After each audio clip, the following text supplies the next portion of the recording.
मैं ही क्यों गरीब हूँ। गौतम बुद्ध की आज की प्रेरणादायक कहानी के माध्यम से आप जानेंगे कि भगवान बुद्ध के अनुसार कौन धनवान और निर्धन व्यक्ति होता है। साथ ही आप यह भी समझ जाएंगे कि गौतम बुद्ध हर व्यक्ति को अमीर क्यों कहते थे। एक बार की बात है, ऐसा हुआ। एक राज्य के राजा ने गौतम बुद्ध को कुछ दिनों के लिए अपने राज्य में आने का निमंत्रण दिया। बुद्ध ने उस राजा का निमंत्रण स्वीकार कर लिया और अपने कुछ शिष्यों के साथ उस राज्य में चले गए। राजा ने बुद्ध से मुलाकात की और उनसे कुछ दिन वहां रहकर अपने राज्य के लोगों की समस्याओं का समाधान करने और उन्हें धार्मिक मार्ग पर चलने की शिक्षा देने का अनुरोध किया।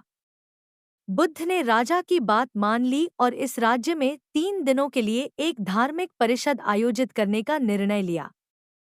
गौतम बुद्ध के आगमन की खबर पूरे राज्य में फैल गई और धार्मिक सभा के पहले ही दिन बहुत से लोग आए।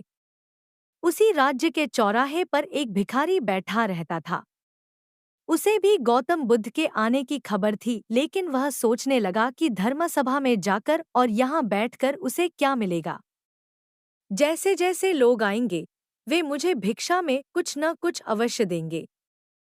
पहले दिन कई लोग आए और इस भिखारी ने अच्छी खासी कमाई की। अगले दिन फिर वही क्रम जारी रहा। भिखारी ने भीख मांगने के साथ साथ यह भी देखा कि धार्मिक सभा में जाते समय लोग उदास और दुखी हो रहे थे और उन्होंने उसे कुछ दिया भी नहीं।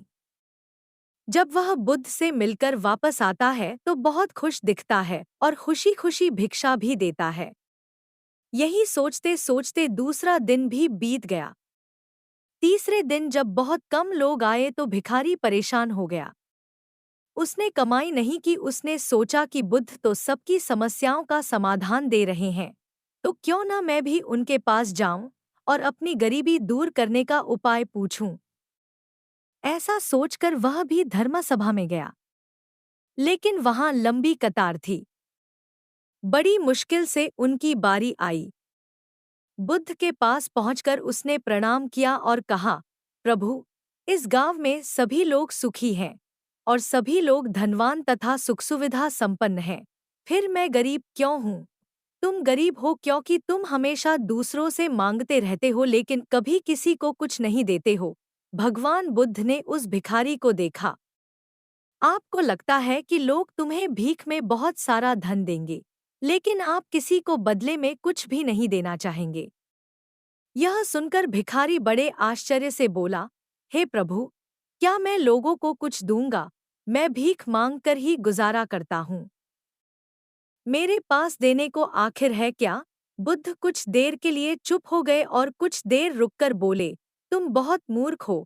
भगवान ने तुम्हें और हम सभी को किसी को देने या दूसरों के साथ बांटने के लिए बहुत कुछ दिया है। आपने एक मुस्कान दी है जिसे आप दूसरों के साथ साझा कर सकते हैं और उन्हें आशा और उम्मीद दे सकते हैं। तुम्हें आवाज दी गई है जिससे तुम मीठे बोल बोलकर लोगों की प्रशंसा कर सकते हो। तुम्हें 2 हाथ दिए गए हैं जिससे तुम दूसरों की मदद कर सकते हो। तुम्हें एक स्वस्थ शरीर दिया है जिससे तुम भीख मांगने के बजाय कड़ी मेहनत कर सकते हो। जिस व्यक्ति को भगवान ने बिना किसी कमी के ये चीजें दी हैं, वह कभी गरीब नहीं हो सकता। आप सिर्फ अपनी सोच के कारण गरीब हैं। जैसे ही आप इस सोच से बाहर निकलेंगे, आप खुद को दूसरों की तरह अमीर समझने लगेंगे और आपकी जिंदगी भी बेहतर हो जाएगी। दूसरों की खुशी देखकर अपनी तुलना दूसरों से न करें। भगवान ने सभी को अमीर बनाया है, बस जरूरत है तो अपनी सोच सुधारने की। भगवान बुद्ध की बातें सुनकर मनुष्य को अपने जीवन का मूल्य समझ में आया और वह उनके द्वारा दी गई शिक्षाओं के अनुसार अपना जीवन जीने लगा। जब हम सभी अपनी तुलना दूसरों से करते हैं या दूसरों को खुश देखते हैं, तो हमें लगता है कि हमारी जिंदगी खराब है और बाकी सब मजे कर रहे हैं। हम अपने जीवन में कभी भी अच्छी चीजों पर ध्यान केंद्रित नहीं करते हैं।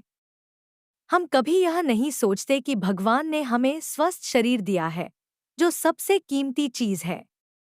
आप कितने भी अमीर क्यों न हो, अगर आपका शरीर उपयोगी नहीं है तो वह पैसा भी किसी काम का नहीं है। और वहीं अगर आप गरीब हैं लेकिन आपका शरीर बिल्कुल स्वस्थ है तो आप अपने आप में एक अमीर व्यक्ति हैं।